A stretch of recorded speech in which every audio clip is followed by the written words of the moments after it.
রাজনৈতিক হিংসার অভিযোগে উত্তপ্ত চুঁচুড়া বিধানসভা ব্যান্ডেল নিউ মসজিদ এলাকা। তৃণমূল কর্মী প্রদীপ ঝার অভিযোগ, মঙ্গলবার গভীর রাতে বিজেপি আশ্রিত দুষ্কৃতীরা তার বাড়ি লক্ষ্য করে ইট বৃষ্টি করে।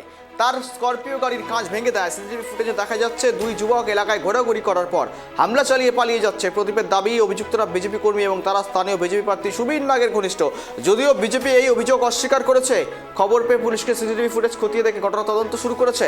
মূলত ব্যান্ডেলে গাড়ি বাড়ি লক্ষ্য করে ইট বৃষ্টি, তৃণমূলের বাড়িতে হামলার অভিযোগ বিজেপির বিরুদ্ধে, যদিও বা বিজেপি অস্বীকার করেছে অভিযোগ।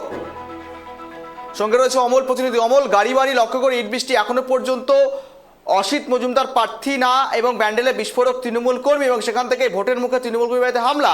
আর জানি রাজনৈতিক বিতর্ক তৈরি হচ্ছে, কিন্তু এখনো কাউকে আটক বা গ্রেফতার করা সম্ভব হলো?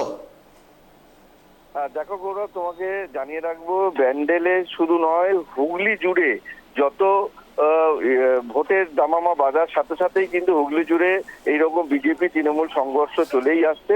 গতকাল রাতের যে সিসি ক্যামেরা ফুটেজ ইতিমধ্যে কেটিভি বাংলা দর্শকদের আমরা দেখিয়েছি, সেখানে দেখা যাচ্ছে যে সক্রিয় তৃণমূল কর্মী, সেই কর্মীর বাড়িতে রাতের অন্ধকারে দুজন তারা কিন্তু ইট বৃষ্টি করছে। সেখানে কিন্তু কাচের জানলায় ইট লাগে, সেই কাচ কিন্তু ঘরের ভিতরে গিয়ে পড়ে। এমনকি বাড়ির বাইরে দাঁড়িয়ে থাকা যে স্করপিও গাড়ি, সেই গাড়িতেও কিন্তু ইট বৃষ্টি চালানো হয়। সেই সিসিটিভি ক্যামেরা ফুটেজ ভাইরাল হওয়ার সাথে সাথেই সকালেই কিন্তু সেখান থেকে থানায় অভিযোগ জানানো হয়। এমনকি তারা অভিযোগ করে যে বিজেপির যে কর্মী এবারে দাঁড়িয়েছেন সুবীর নাগ, সেই সুবীর নাগের ঘনিষ্ঠ বলেও কিন্তু তারা দাবি করে।